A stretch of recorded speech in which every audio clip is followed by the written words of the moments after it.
Esta é a história do dia da Rádio Observador. O que sabemos da reunião secreta com a CEO da TAP?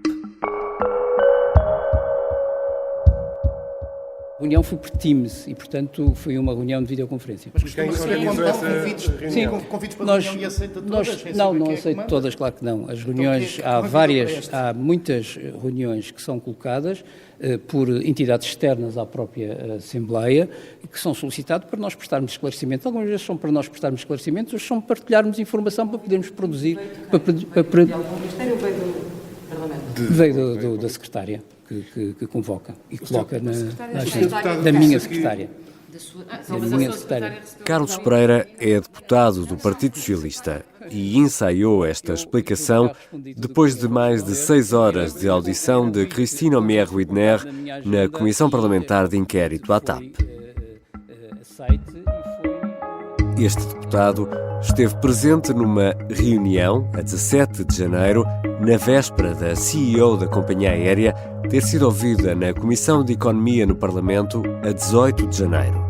Seria a primeira vez que a gestora seria ouvida pelos deputados na sequência do caso Alexandra Reis. Nessa reunião estiveram elementos que trabalham no governo, nomeadamente no Ministério das Infraestruturas. A oposição acusa o PS e o governo de violação de regras básicas de um regime democrático. Afinal, que reunião foi esta? Quem esteve e não esteve e por que foi mantida secreta? São perguntas para o editor de política do Observador, Rui Pedro Antunes. Eu sou o Ricardo Conceição e esta é a história do dia. Bem-vindo, Rui Pedro. Olá, Ricardo. Rui Pedro, afinal, que reunião foi esta? Foi uma reunião aparentemente secreta, ou no máximo discreta, entre vários membros do governo, o grupo parlamentar do PS, que vamos a descobrir, só representado por um deputado, e a CEO da TAP. Isto parece uma reunião quase da maçonaria. Mas sabemos especificamente quem é que esteve presente ou não? Bom, ainda não conseguimos perceber exatamente todas as pessoas, mas há várias que estão identificadas e são quase sempre membros do Gabinete da Ministra dos Assuntos Parlamentares ou do Gabinete do Ministro das Infraestruturas. Quase todos que normalmente acompanham as temáticas da TAP, isto no caso das infraestruturas, e, obviamente, incluindo os chefes de gabinete dos dois ministros. Yes, junior. More junior people. Peço desculpa pela insistência, Sr. Deputado Rui Pedro, mas temos os nomes? Sim, temos os nomes, sim senhora. Peço desculpa, Sr. Presidente.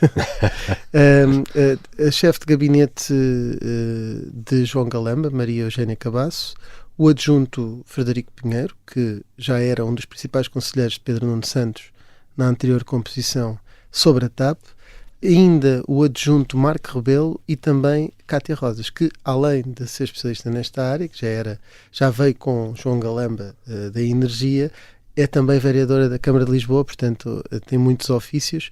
Isto para falar dos representantes da parte de João Galamba. Da parte do Ministério dos Assuntos Parlamentares, estiveram presentes 3 membros do gabinete da Ministra Ana Catarina Mendes. A primeira é Ana Filipa Ferreira, que o e-mail com a convocatória vinha em nome dela e acho que até vinha como Ana Fili. O chefe de gabinete, que é João Bezerra da Silva, e ainda uma técnica especialista, e agora aqui o nome vai ser mais difícil de pronunciar, Daria Shumenskaya. Eu creio que isto é um nome mais de leste. E na lista estava ainda João Brilhante, que será especialista em aviação. Resta saber que outras pessoas podiam eventualmente estar presentes. Conseguimos apurar estes membros que teriam assistido a esta reunião. E quem não esteve presente, Rui Pedro Antunes? Há uma ausência de peso, que é Fernando Medina. Ele aparentemente não foi convidado pelo Ministério das Infraestruturas, que terá organizado, nem pela Ministra dos Assuntos Parlamentares, que ficou com a responsabilidade mais operacional de enviar os convites e, portanto, não chegou nenhum a Fernando Medina. Isto, casamentos, batizados e reuniões semi-secretas na véspera da audiência da CEO da TAP, só vão os convidados. Mas esqueceram-se de convidar o Ministério das Finanças? Ou sabemos porque é que não é convidado? Não me parece. O que acontece aqui acaba por ser uma herança de Pedro Nuno Santos que João Galamba interiorizou, que é a TAP é do Ministério das Infraestruturas e deve ser com o Ministério das Infraestruturas que é tratado o assunto TAP e o dia-a-dia executivo da TAP e, portanto, não com as finanças. Pedro Nuno Santos já tinha muito esta postura e João Galamba, claro, também tem um ar sempre muito centralizador, não deixou de o fazer e, pelos vistos, deixou Fernando Medina de fora. E sabemos quem é que convocou a reunião? Sr. Engenheiro, para responder. If I remember well, it was a recommendation from the Minister of Infrastructure. A CEO da TAP disse que quem promoveu a reunião, quem sugeriu a reunião, foi João Galamba, mas quem depois enviou de forma operacional os convites acabou por ser os assuntos parlamentares, através desta adjunta, Ana Filipa Ferreira, que terá enviado os convites. Na verdade, o autor moral será João Galamba, que se lembrou da reunião. O que causa aqui um bocadinho de estranheza é que Ana Catarina Mendes disse que recebeu o convite do próprio grupo parlamentar para organizar a reunião, mas que não convidou o CEO da TAP. Isto cria aqui um triângulo muito confuso. Eu vou tentar explicar. Na verdade, o que terá acontecido é que Ana Catarina Mendes e o gabinete dela convocou a reunião. Antes teve um contacto do grupo parlamentar que eventualmente já teria falado com o ministro, ou se não tinha falado, o ministro depois acabou por ser ele a contactar a CEO da TAP. Tudo isto cria aqui um grande enredo à volta disto. O que é certo é que Fernando Medina ficou de fora e a reunião acabou por acontecer e ainda adensa mais a suspeita que, se era uma reunião com os deputados, porque é que só lá estava um? Só estava um. Se foi o grupo parlamentar a pedir à ministra e não o outro ministro a pedir, foi só um deputado que falou em nome de todo o grupo parlamentar, foi Carlos Pereira. É muito estranho. É bom lembrar que essa reunião não ocorre no contexto da Comissão Parlamentar de Inquérito e, portanto, nessa altura nem havia Comissão Parlamentar de Inquérito. E sabemos o que é que foi discutido, afinal, nesta reunião, que acontece na véspera de Christine Omier-Widner ir ao Parlamento pela primeira vez para falar no caso Alexandre Reis. Precisamente, o que a única pessoa que falou abertamente da reunião, além de Carlos Pereira, que disse que era só partilha de informações, foi a CEO da TAP que disse, é um briefing, sem especificar muito. I don't remember us having questions arranged. I just think that the idea was to ask questions. So they asked me questions about the process and I answered the questions. A oposição desconfia naturalmente que aquilo era para combinar posições entre o governo, a CEO da TAP e o grupo parlamentar para a intervenção. Ora, a reunião não foi gravada, foi informal e secreta, a menos que alguém tenha gravado, dependerá sempre das pessoas que lá estiveram e também não abona muito, portanto também não vão contar propriamente. O que é certo é que há uma relação de que, na véspera, houve a reunião, no dia a seguir foi lá a CEO da TAP, há sempre um certo condicionamento quando o nosso chefe, e no caso a chefe da CEO é João Galamba, a chama para uma reunião um dia antes dela ir falar sobre coisas que afetam o próprio governo. Portanto, só a ficar esta neblina, esta nebulosa, este nevoeiro em cima do que é que se passou na reunião, que é logo dúvida que é uma dúvida suficientemente forte para que se crie uma suspeita. E, portanto, mesmo não sabendo o que se passou na reunião, é esse o problema. É não sabermos o que se passou lá. E já voltamos à conversa com o editor de política do Observador, Rui Pedro Antunes, porque há mais pormenores que adensam também a polémica em torno desta reunião.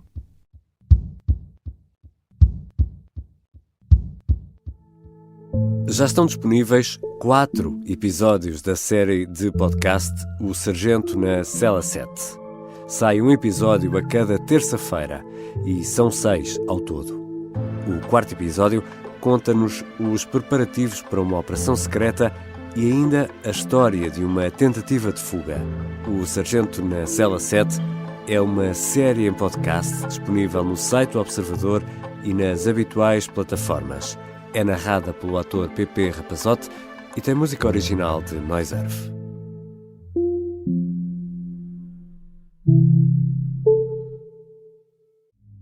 Esta é uma história de guerra. Dá-me uma catanada aqui na cabeça, abre-me a cabeça. António Lobato foi o português que mais tempo esteve em cativeiro na Guerra de África. E diz-me assim, dá a faca. E eu dizia, vem buscá-la. O Sargento na Cela 7 é uma série para ouvir em 6 episódios que faz parte dos Podcast Plus do Observador. É narrado por mim, Pepe Rapazote, e tem banda sonora original de Noiserve. Os Podcast Plus do Observador têm o apoio da Onda Automóveis. Estamos de regresso à conversa com o editor de política do Observador, Rui Pedro Antunes.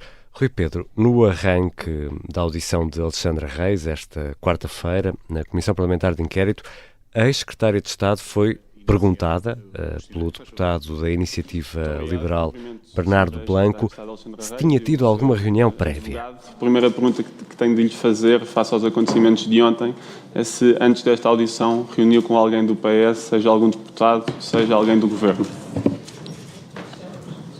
Para responder. Senhor deputado, não reuni com nenhum deputado de nenhum partido político, do Governo, nem membro do Governo. Não teve.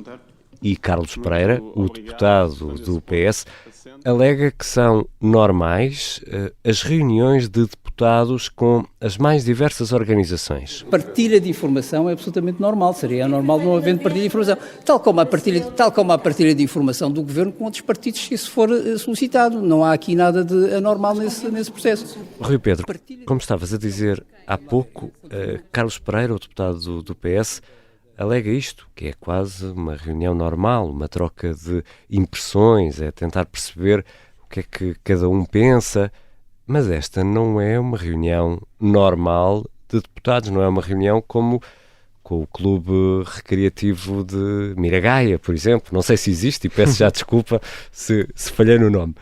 Não, e é assim, existem muitas reuniões no Parlamento, do grupo parlamentar, com várias associações que vão sendo distribuídas para a agenda, inclusivamente vão à agenda parlamentar.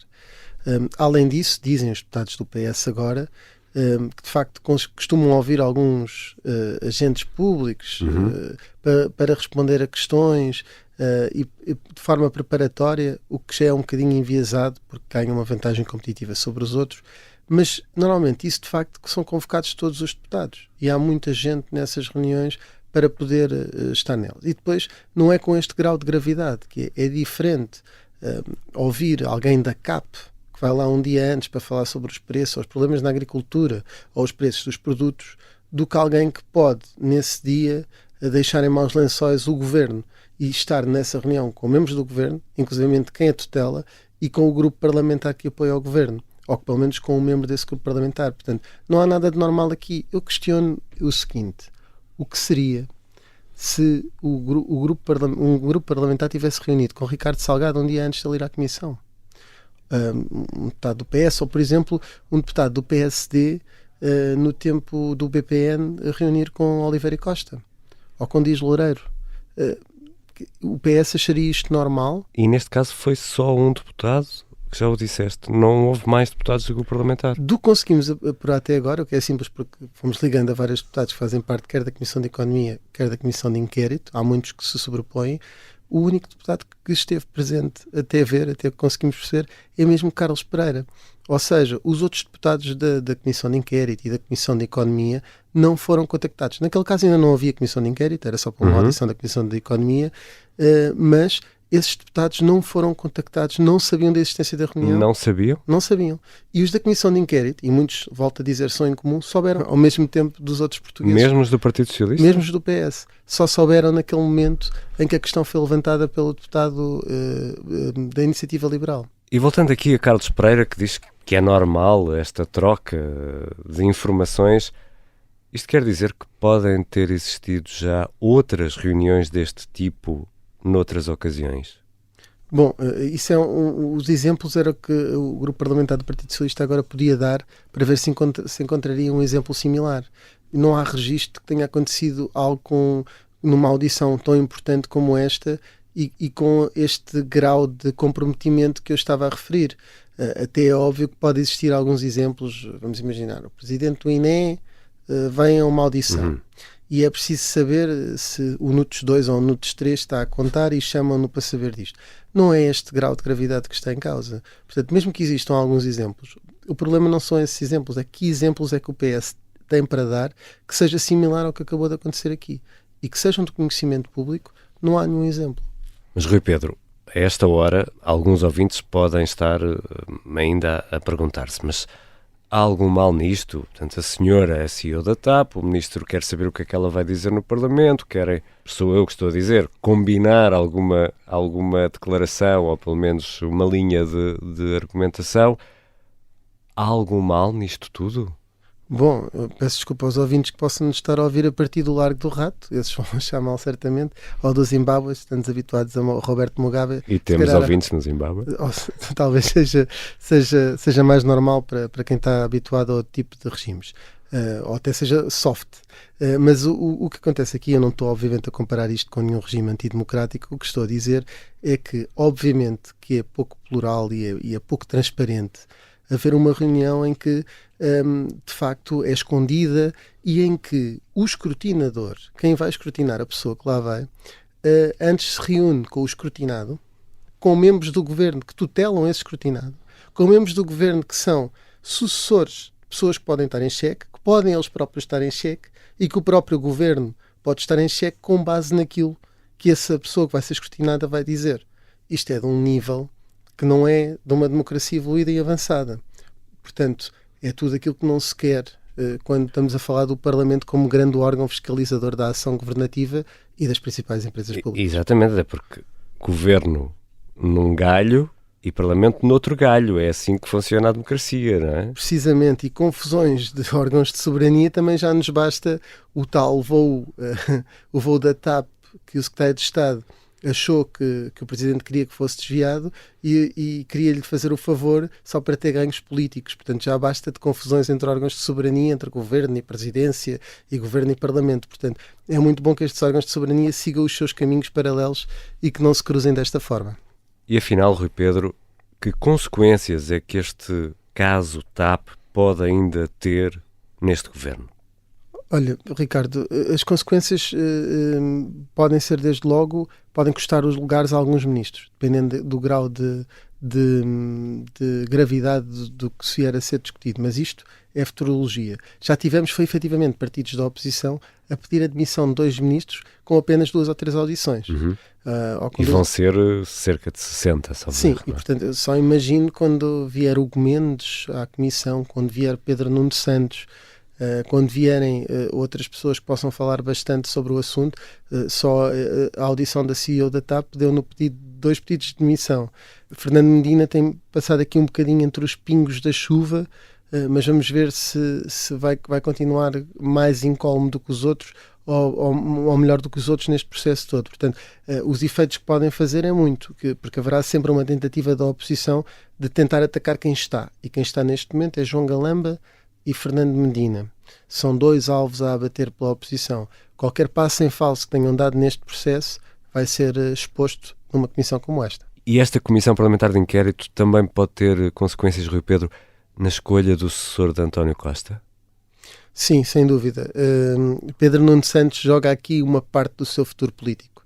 Ele é, sem dúvida, de caras, aquele que tem um melhor controle do aparelho, o que é mais amado nas bases do PS, nas bases até mais meio do topo, porque há mesmo já muitos pedronunistas por todas as estruturas distritais, órgãos governamentais, membros do governo, e portanto é o mais bem preparado. Agora, tem sido dia após dia o ministro que não sabia de nada, afinal era o ministro que estava por dentro de tudo. Hugo Mendes ainda pode ser aqui uma espécie de cordeiro sacrificado. Ele que fez muitos disparates que já estamos a ver, mas há muitos desses disparates que ele pode dizer: eu fiz porque eu sou mesmo mau, não foi o ministro que me mandou. Há uns que a mensagem não deixa equívocos e ele diz: o ministro, estive a falar com o ministro e ele disse-me isto. Há outras a que ele ainda pode salvar um bocadinho a pele a Pedro Nuno Santos e assumir-se ele o culpado total e que ter agido por modo próprio. Portanto, Pedro Nuno Santos ainda pode ter muito a perder, tem aí essa válvula de escape, que é o Hugo Mendes. Vamos ver os próximos capítulos, mas muito do futuro do PS pode-se jogar aqui, e 2 dos seus principais protagonistas, Fernando Medina e Pedro Nuno Santos, estão fortemente envolvidos neste dossiê. Obrigado, Rui Pedro. Obrigado, Ricardo. Rui Pedro Antunes é editor de política do Observador. Esta foi a História do Dia. Ouvimos sons da Rádio Observador e da ARTV. Este episódio contou com a colaboração do jornalista Manuel Rocha Leite, sonoplastia do Artur Costa e a música do genérico é do João Ribeiro. Eu sou o Ricardo Conceição. Voltamos na segunda. Boa Páscoa.